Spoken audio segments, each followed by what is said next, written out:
Gitu. Hati-hati ketika kita ingin mencapai pencapaian yang hebat, karena di belakangnya ada risiko yang hebat juga, dan risiko dengan pencapaian itu sebanding. Jadi ada dua nih yang harus diperhatikan. Untuk mencapai pencapaian yang hebat, satu, caranya harus cara-cara yang cerdas, sehingga kita bisa mencapai pencapaian itu. Dan setelah mencapai pencapaian itu, harus sadar bahwa risiko di balik pencapaian itu juga sangat besar. Makanya hanya dibutuhkan kesiapan dari diri kita aja. Jadi sekali lagi, Allah itu sebetulnya sedang menunggu kapan kita siap. Itu aja. Bagaimana supaya kita siap? Berarti kita harus meningkatkan kapasitas. Coba bayangkan ya. Orang-orang yang selalu sempit sudut pandangnya, tidak lapang dadanya. Orang yang semacam ini, letupan sedikit saja sudah terasa besar. Makanya sebetulnya semua ledakan itu hanya berbahaya ketika meledak di ruang sempit. Pernah sadar nggak Bapak Ibu? Ada kejadian di jalan tol, ban meledak. Sadar nggak? Kenapa ban bisa meledak? Itu dalam fisika namanya proses isohorik. Jadi proses yang terjadi karena volumenya tetap. Kan volume ban tidak pernah berubah. Volume ban begitu, coba ban diisi angin. Walaupun anginnya terus ditambah, tekanannya tinggi, volume ban segitu aja. Bahaya kan? Diisi angin, volume bannya kayak balon, terus membesar. Ban apa yang kayak gitu? Dan ban itu memang dibuat supaya apa? Saat diisi angin dengan tekanan tinggi, maka volumenya itu tidak berubah. Makanya volumenya tidak berubah, namanya isovolume. Jadi volume tetap. Nah, sudah diisi angin yang tekanan tinggi, kemudian ban itu digunakan. Kan ban dengan jalan tol, apalagi kecepatan tinggi, kan itu bergesekan. Sehingga ada energi yang masuk terus-menerus ke ban itu. Akibatnya apa? Akibatnya tekanan di ban itu terus naik. Apalagi suhu di dalam ban itu juga naik. Suhunya naik, tekanannya naik, akibatnya apa? Volume ban tidak sanggup lagi untuk menahan semua tekanan yang besar itu. Dar! Meledak. Ngerti sekarang? Jadi ledakan itu selalu terjadi pada saat tekanan membesar, suhu membesar, sementara kapasitas dari ruang itu tetap. Sampai sini ngerti? Oke. Lanjut. Ada tabung gas. Tabung gas itu ya volumenya segitu. Tiba-tiba ada percikan api. Masuk tuh lewat selang. Regulator bocor. Akibatnya seluruh gas dalam tabung itu terbakar dalam waktu yang sama. Akibatnya di dalam terakumulasi energi yang sangat besar. Sedangkan tabungnya tetap isovolume, isohorik. Akibatnya terjadi ledakan yang hebat. Jadi ibu, bapak, ledakan selalu terjadi di tempat yang volumenya tetap. Jujur nih, jujur. Masalah bapak ibu bertambah terus? Tambah. Anak juga bertambah, bukan? Tambah. Interaksi dengan orang bertambah? Bertambah. Bayangkan, jika pertambahan masalah itu tidak diiringi dengan pertambahan volume yang sebanding dengan pertambahan masalah, suatu saat masalah yang banyak ini ditampung dalam volume yang sama. Terjadilah ledakan. Pernah lihat orang marah? Nah, orang marah itu karena apa? Energinya di dalam membesar, tekanan membesar, suhu membesar, tetapi ruang dia kecil. Dia tidak pernah meningkatkan kapasitas ruangnya sendiri. Yang harus ditingkatkan bukan kapasitas volume tubuh. Yang harus ditingkatkan adalah kapasitas ilmu, kapasitas kesadaran, kapasitas kelapangan, kapasitas kesabaran. Itu yang harus ditingkatkan terus-menerus. Saya yakin orang-orang yang terus meningkatkan kapasitas dirinya, kesadarannya, pengetahuannya, ilmunya, cara berpikirnya, tidak pernah terjadi ledakan. Saya tahu ini, bekas-bekas ledakan semua. Ya udah bonyok-bonyok ini, ada yang gosong lagi sebelah sini. Ya.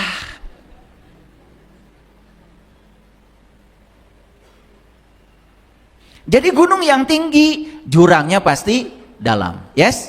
Yes. Saya tanya sekarang, capek mana? Mencapai puncak gunung dengan mencapai setengah gunung? Puncak gunung, betul? Nah, berarti mencapai puncak gunung dengan mencapai setengah gunung itu memerlukan energi yang berbeda. Setuju?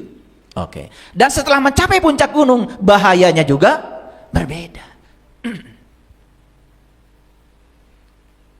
Kan banyak tuh orang ingin mencapai puncak setinggi-tingginya, tapi tidak siap. Begitu jatuh, nyungsep. Nah, yang menyebabkan manusia ini hancur dua. Satu masanya, dua kecepatannya. Itu kalau dalam fisika disebut momentum, massa dikalikan kecepatan. Contoh. Ini mobil tabrakan nih. Coba. Yang tabrakan itu misalnya truk sama Avanza. Truknya penuh muatannya. Yang Avanza juga penuh muatannya. Tapi jelas, massanya truk lebih besar daripada massanya Avanza. Seandainya begini. Avanza ini kecepatannya tinggi sekali. Padahal massanya kecil. Truk ini ya kecepatannya tidak tinggi, tapi massanya besar. Kalau massa dikalikan kecepatan yang truk, massa dikalikan kecepatan yang Avanza, kan kira-kira setelah dikalikan hasilnya sama. Makanya begitu dia bertabrakan, duk, udah. Kira-kira yang hancur paling parah yang mana? Avanza. Kecepatannya walaupun massanya kecil, tapi kalau kecepatannya besar, itu dia memiliki momentum yang besar. Efeknya luar biasa. Makanya perhatikan. Orang-orang yang dalam hidupnya ingin serba cepat. Pengen cepat kaya, cepat nyungsepnya. Pengen cepat pintar, cepat stresnya. Belajar spiritual pengen cepat mencapai sidratil muntaha, nggak kemana-mana. 2-3 hari juga udah ngilang biasanya. Itu yang saya amati. Makanya kita itu belajar harus seperti pohon. Pohon itu perhatikan, pohon pisang kalau dibetot-betot oleh petani karena ingin cepat berbuah, mati. Karena dia sudah melanggar hukum alam. Dia harus tumbuh, berubah secara alami. Makanya semua yang tumbuh secara alami pada waktunya pasti menghasilkan buah pisang. Sekarang coba lihat keluar sana. Itu pohon sekarang sedang berubah enggak? Sedang tumbuh enggak? Tumbuh. Saking kecilnya proses perubahannya. Kita kalau amati terus menerus sekarang, gak sanggup mata kita untuk melihat pertumbuhannya. Tetapi 2 tahun, 3 tahun, baru kita lihat. Sama seperti kita punya kuku. Coba sekarang semua lihat kukunya. Pandang yang fokus. Tumbuh gak kukunya? Gak kelihatan. Betapa kecilnya, betapa terbatasnya mata kita. Padahal saya kasih tahu, ini kuku memanjang gak? Memanjang. Tapi proses memanjangnya demikian lambatnya. Kita tahunya kuku kita panjang setelah 2 minggu, 3 minggu, 4 minggu. Betul? Tuh. Itulah proses alami. Makanya di alam ini tidak ada yang buru-buru. Semuanya berproses secara alami. Itu yang kuat.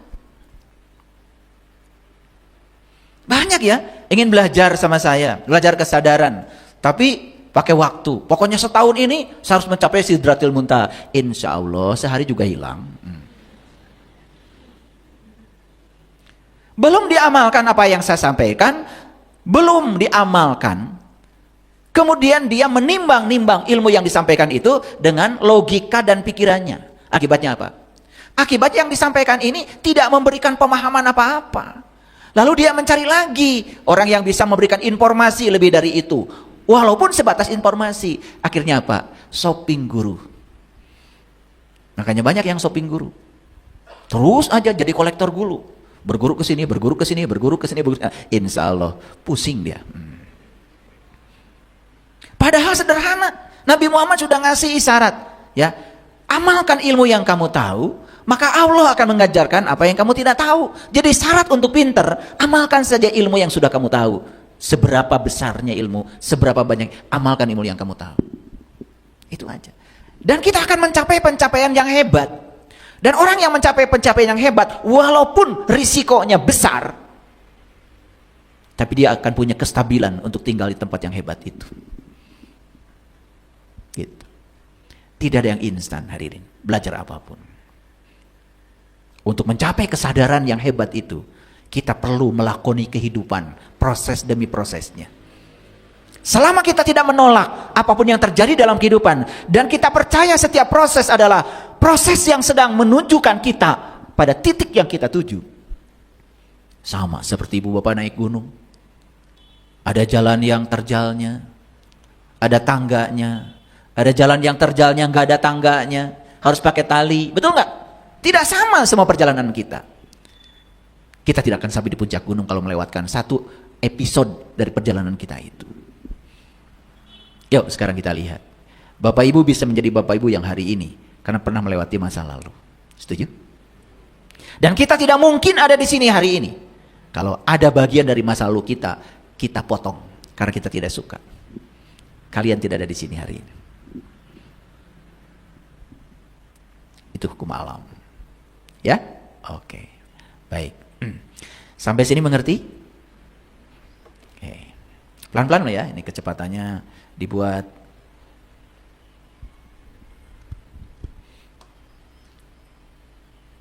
Oke, baik. Nah, sekarang saya mau pakai Al-Quran. Hari ini Al-Qurannya banyak ya, perhatikan. Kita lihat, ini Quran surat Asy-Syaff. Syaff itu barisan. Makanya orang yang sudah ada di barisan Allah, sudah di jalan Allah, biasa disebut para sufi. Jadi sufi dari kata sof. Sof itu adalah barisan. Ya sama, barisan ini seperti antrian. Kalau Bapak Ibu tidak mau ikut barisan, tidak mau antrian, ya tidak akan kebagian. Makanya masuk ya ke dalam sof. Masuk ke dalam sof. Masuk ke dalam barisan. Tapi barisan yang mana? Ya tentu saja barisan yang di depannya dikomandoi oleh orang yang tahu. Awas. Di depannya harus yang tahu. Di depannya harus yang sudah terbuka mata kolbunya. Jangan yang di depannya buta, yang di belakangnya sop ke belakang buta semua. Lalu tidak jelas mau pergi kemana. Karena hukumnya, ya. Kalau orang buta dipimpin oleh orang buta, dia akan kejebak pada lubang yang sama. Itu hukumnya. Yuk kita lihat sekarang. A'udzubillahi minasyaitonirrajim. Bismillahirrahmanirrahim. Ini surat Asy-Syaff ayat yang ke-10. Ya ayyuhallazina amanu hal adullukum ala tijaratin tungjikum min azabin alim. Ini yang dihayaikan orang. Bukan manusia. Belum jadi manusia ini. Baru orang. Jadi jumlah manusia dan orang beda? Beda. Setiap manusia pasti orang. Tapi setiap orang belum tentu manusia. Kelihatannya aja seperti orang. Tapi kata Quran, orang-orang yang punya kolbu tapi tidak digunakan untuk memahami, melihat, mendengar, ulaika kal an'am. Bahkan tidak disebut orang. Dia setara dengan binatang ternak. Begitu kata Quran. Ya. Jadi yang dihayaikan siapa? Orang. Ya. Yang dihayaikan orang. Ini orang yang beriman. Karena iman itu adalah jalan untuk mengantarkan orang menjadi nas, menjadi manusia. Perjalanan untuk mencapai nas itu harus dimulai dengan Al-Fatihah, Al-Baqarah, Ali Imran, An-Nisa, Al-Maidah, Al-An'am, Al-Anfal, At-Taubah, Yunus, terus sampai An-Nas. Sekarang saya mau nanya, Bapak Ibu sekarang di titik mana?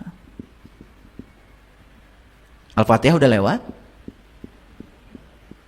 Al-Baqarah kali? Tuh.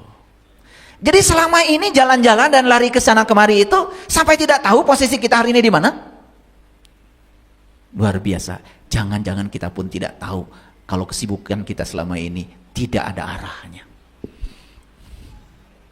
Itu yang dikatakan di Quran. Inkah aku beritahukan kepadamu tentang orang-orang yang paling merugi perbuatannya di kehidupan ini? Yaitu orang-orang yang sia-sia seluruh perbuatan dalam kehidupan dunia ini, sementara ia menyangka dia telah berbuat sebaik-baiknya. Itu diabadikan kata-kata dalam Quran surat Al-Kahfi 103, 104, 105, 106. Coba baca itu. Itu pertanyaan Allah. Qul hal nunabbiukum bil asyarina amala allazina dhalla sa'yuhum fil hayati dunya wa hum yahsabuna annahum yusiruna sun'a. Inginkah aku sampaikan kepada kalian tentang orang-orang yang paling merugi perbuatannya dalam kehidupan ini, yaitu orang-orang yang telah sia-sia seluruh perbuatannya dalam kehidupan ini, tapi dia menyangka dia telah berbuat sebaik-baiknya. Dia mengira apa yang dia lakukan itu baik. Padahal yang dia lakukan itu hanya zon, hanya prasangka saja. Kata Allah di Quran, kenapa mereka itu merugi? Dua penyebabnya.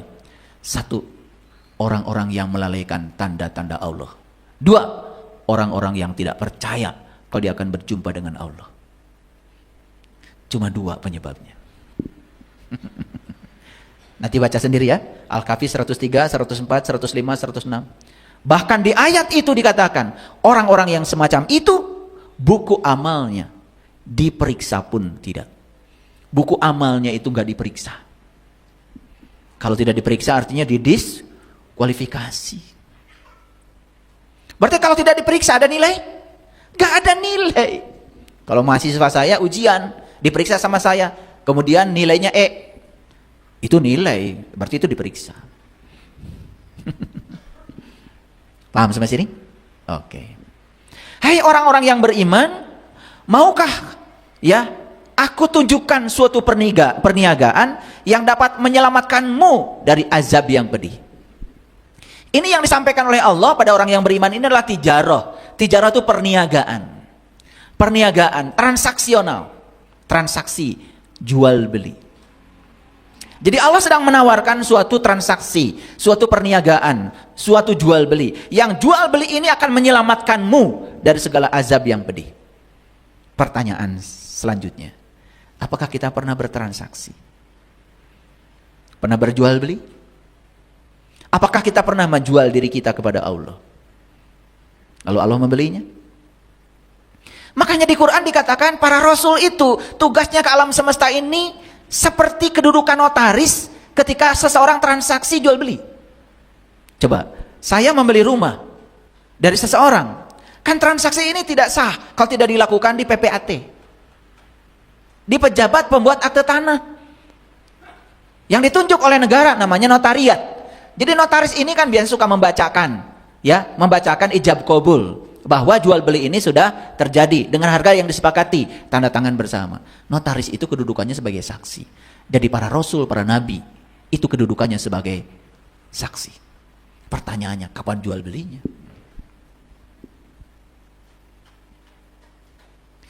Makanya jual diri kita kepada Allah dan biarkan Allah membelinya. Dan kalau kita sudah jual diri kita kepada Allah, jangan lagi jual diri kita kepada Tuhan-Tuhan lain selain Allah. Itu namanya selingkuh. Kita itu kadang-kadang ya, kalau ngomong gak jelas, bilangnya inna sholati wa nusuki wa mahyaya wa mamati lillahi rabbil alamin la syarikalah wa bidzalika umirtu wa ana awalul muslimin. Apa yang kita bicarakan, kita juga tidak menyadarinya. Sesungguhnya sholatku, ibadahku, hidupku, matiku lillahi rabbil alamin. Lillah, hanya karena Allah. Tapi yang dibicarakan selalu surga, surga, surga. Tuh. Sudah menyalahi transaksinya. Katanya karena Allah. Kayaknya kalau Allah tidak bikin surga buat dia, gak jadi ibadahnya. Kalau Allah tidak bikin neraka buat dia, gak jadi ibadahnya. Akhirnya ibadahnya itu cuma pengen surga, takut neraka. Tetapi bilangnya ketika sholat, lillahi rabbil alamin la syarikalah wa bidzalika umirtu, dan siap menerima amar. Amar perintah dari Allah apapun itu. Bullshit. Kenapa? Allahnya juga nggak dikenali. Sehingga ketika ibadah, kita hanya terpaku pada persepsi dan proyeksi dari pikiran kita sendiri. Coba sholat aja. Kan jelas di Quran, sholat itu kan aqimis sholat li zikri. Dirikanlah sholat untuk mengingat aku. Sepanjang sholat yang diingat bukan Allah. Yang diingat yang lain-lain. Tapi ngakunya menyembah Allah. Lucu. Setelah itu juga sombongnya luar biasa. Tidak ada upaya untuk mencari. Saya ingin tahu siapa yang saya sembah ini. Supaya saya bisa mengingatnya. Lurus pada dia. Supaya saf saya lurus. Supaya saf saya rapat. Itu yang disebut sholat berjamaah. Luruskan safnya, rapatkan. Maksudnya apa? Kita dengan Allah tuh segaris, lurus. Kalau kolbu kita sudah bisa mengingatnya. Rapat, tidak ada celah untuk mengingat selain dia. Coba, begitu nggak sholat? Dari Allahu Akbar sampai salam. Gak ada ingat Allahnya sama sekali. Padahal di Quran dikatakan, orang yang ingatnya Allah sedikit saja, kata Quran itu orang munafik. Ini gak ingat sama sekali. Waduh, sombongnya. Kalau udah sholat, mulai membicarakan yang tidak sholat. Kasihan ya, dia gak sholat. Dia juga masih ngomongin orang. Mau? Pertanyaannya harus jawab dulu. Hai orang-orang yang beriman, maukah aku tunjukkan suatu perniagaan yang dapat menyelamatkanmu dari azab yang pedih? Jawab dulu. Mau apa?